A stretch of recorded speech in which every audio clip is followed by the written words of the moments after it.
Question क्या है, find the LCM of 80, 96, 125, 160। और हम डिवीज़न मेथड से बता रहे हैं। डिवीज़न मेथड में ये फ़र्क होता है, सबको एक साथ उतार लेते हैं और कॉमन लगा लगा के। लेकिन अगर यही सवाल प्राइम फैक्टराइजेशन मेथड से करना होता तो क्या करते, सबको अलग अलग उतार के करते, फिर कॉमन लेते थे। सब में जो कॉमन होता वो भी लिखते एक बार, और जो कॉमन नहीं होता उसको भी लिख लेते। ठीक, अगर एचसीएफ कर रहे होते तो जो कॉमन होता है वो खाली वही आंसर होता है। ठीक, अब देखिए एलसीएम बाय डिवीज़न मेथड करेंगे कैसे। तो हमें पता है कि सबसे पहले शुरुआत हम 2 से करते हैं। ठीक है, 2 से डिवाइड उस नंबर को, मतलब 2 से हर नंबर को डिवाइड करके देखेंगे, जो आंसर आएगा यहाँ लिखते जाएंगे। और हर नंबर को कब, किस नंबर को 2 से डिवाइड करेंगे, जिसके लास्ट में इनमें से कोई डिजिट हो, या तो 0 हो या 2 हो या 4 हो या 6 हो या 8 हो। 0, 2, 4, 6, 8 लास्ट डिजिट में हो। जैसे 80 लिखा है, इसके लास्ट में क्या है 0, यानी 2 से जाएगा ये। 500 मान ली कोई डिजिट बड़ा लिखा है, 528 लिखा है, इसके लास्ट में 8 है, इनमें से है तो ये 2 से जाएगा। ठीक, जब भी 2 से करते हैं उसका आधा लिख देते हैं। अब जल्दी हम करते हैं। अब देखिए 0, 2, 4, 6, 8 यानी 2 के टेबल में लास्ट डिजिट में ये है तो 2 से जाएगा। 2 से किसी नंबर करो, उसका आधा लिख दो। 80 का आधा 40। फिर 96 है, इसका आधा हाफ कितना होगा 96 का। अरे 2 4 द 8 हुआ, 1 कैरी इधर चला गया 16, 2 8 द 16। अब इसमें देखिए लास्ट डिजिट में इनमें से नहीं है, 0, 2, 4, 6, 8 में से नहीं है, यानी ये डिजिट इवन नहीं है, तो 2 के टेबल में नहीं आएगा, तो इसलिए इसको एज इट इज़ उतार देंगे। इसके लास्ट डिजिट में 0 है, इनमें से है, तो ये 2 के टेबल में जाएगा। 2 के टेबल से ये लास्ट 116 का आधा 8, 0 लगा तो लगा दिया। ठीक है, कॉमा लगा रहेगा वरना गलत हो जाएगा सवाल। फिर अभी 0 है यानी 2 के टेबल से जाएगा, तो 40 का आधा 20, 44 का आधा 2, 8 का आधा 4, 125 2 के टेबल में नहीं आता क्योंकि लास्ट डिजिट इवन नहीं है। 80 का आधा 40। अच्छा, आधा करने मतलब आप 2 से इसको डिवाइड कर रहे हैं, 2 से 80 को डिवाइड किया आपने, 2 4 द 8, 0 बचा, 2 0 द 0, 40 आया, ऐसे ये यहाँ 40 उतार दिया। इस तरह से आपने 2 से सबको डिवाइड करा, वरना आधे आधी ट्रिक याद रखिए। फिर 2 10 द 20, 2 12 द 24, 125 आएगा नहीं, 2 20 द 40। फिर 2 5 द 10, 2 6 द 12, 125 आएगा नहीं, 2 10 द 20। फिर 2 के टेबल में 5 नहीं आएगा तो 5 ऐसे उतार दिया। 2 3 द 6, 2 के टेबल में 125 नहीं आएगा, 2 5 द 10। अब हम 2 के बाद कौन सा नंबर आता है, अब देखिए इनमें से कोई भी नंबर 2 के टेबल में नहीं आएगा क्योंकि किसी के लास्ट डिजिट में 0 2 4 6 8 में से नहीं है।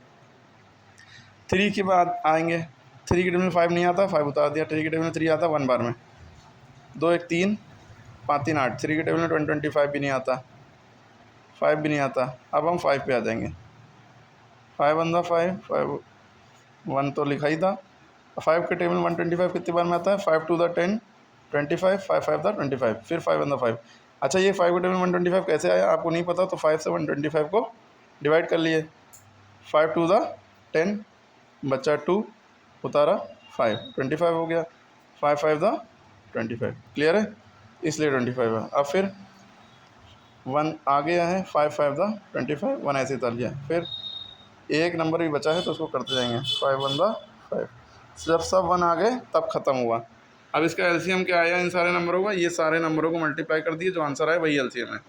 तो आप ये सारे नंबर उतार लेंगे, जितने भी 2 हैं या जितने भी 3 हैं, जितने 5, सबको आपने ऐसे उतार लिया मल्टीप्लाई में, और इन सबको मल्टीप्लाई कर देगा। 2 2 the 4, 2 the 8, 2 the 16, 2 the 32, 3 5 the 15 और 5 5 द 25। चाहे आप सबको एक साथ मल्टीप्लाई करते जाइए, चाहे ऐसे टुकड़ों में। फिर 32 को 15 से मल्टीप्लाई करेंगे, इस तरह से 480 आ गया, इन दोनों की जगह 480 लिखा। ठीक, और फिर तो इन दोनों की जगह पे 480 लिखा, फिर ये 25 उतारा। अब इन दोनों को इससे, इन दोनों को हम आपस में मल्टीप्लाई करेंगे। देखिए 40 को 25 से किया, 12,000 आ गया, 12,000। ठीक है। अच्छा, इसी सवाल को अगर हम एलसीएम बाई प्राइम फैक्टराइजेशन कहते हैं, कैसे कहते हैं, एलसीएम बाई प्राइम फैक्टराइजेशन, तो सबको अलग अलग करते, 80 96 125 160 सबका अलग अलग किया, सबको अलग अलग किया, दिख रहा है ना। अलग अलग करने के बाद 80 96 सबको उतारा, और सबके ये जितने भी फैक्टर्स आए हैं सबको हमने लिख लिया। अब इसके बाद भी बच्चे कंफ्यूज होते हैं कि कैसे कॉमन लें। देखिए ये 2 ये 2 ये 2, ये 3 में कॉमन है, 3 का एक बार लिखेंगे, लिख दिया। 1 2 3, ये 2 3 में कॉमन है, एक में नहीं भी कॉमन है कोई बात नहीं, 3 का एक बार लिखा। ये 2 ये 2 ये 2, ये 3 में है, 1 में नहीं है, कोई बात नहीं, फिर भी इनका एक बार लिखा, लिख लिया। हाँ, ये 2, ये 2, ये 2, ये 3 में कॉमन है, इनका एक बार लिखा, क्लियर, लिख लिया। लेकिन ये 2 और ये 2 दो ही में कॉमन है, दो ही में कॉमन है ना, तो इनका भी एक बार लिखा। चाहे तीनों में कॉमन हो, चाहे दो में कॉमन हो, चाहे चारों में कॉमन हो, कॉमन है अगर तो एक ही बार लिखेंगे, चाहे 2 में हो, 3 में हो, 4 में हो, ठीक। अगर मान लो एक और 2 होता जो कि किसी भी कॉमन नहीं होता तो वो भी उतार लेते हैं, ठीक। जैसे यहाँ पे देखिए, अब हम 2 के बाद क्या आता, 3 क्या कहीं कॉमन है, 3 कॉमन नहीं है, तो 2 के बाद 3 आता है तो 3 भी उतार लिया, 3 कॉमन नहीं है तो भी उतार लिया। हाँ, 5 की बात अगर करें तो 5 देखिए, एक यहाँ है, एक यहाँ है, एक यहाँ है, 3 में एक एक 5 कॉमन है, उन 3 का एक 5 लिखेंगे, ठीक, क्लियर हो गई। अब ये 2 5 बच रहे हैं जो एक ही लाइन में है लेकिन किसी और में नहीं है, तो ये दोनों 5 उतारे जाएंगे, ये दोनों 5 उतारे जाएंगे। अब बताइए कुछ बचा? ये बचपन से आपको कंफ्यूज करता होगा, कॉमन लेना कैसे कॉमन लेंगे। जितने में कॉमन है 2 3 4, सब में से एक एक कॉमन ले लिया, एक एक लिख लिया, फिर जो कॉमन नहीं इसको भी लिख लिया, ठीक, क्लियर। फिर उसके बाद मल्टीप्लाई कर दिया। आई होप सो समझ में आ गया होगा। डिवीजन मेथड में, एलसीएम में, डिवीजन में ऐसे करते हैं, कॉमन नहीं लेते हैं। फैक्टराइजेशन मेथड में कॉमन लेते हैं। अगर एचसीएफ निकाल लेते हैं बाय प्राइम फैक्टराइजेशन मेथड तो सिर्फ कॉमन वाले लिखते हैं, जो चारों में कॉमन होता है वही लिखते हैं, ठीक है। एक बार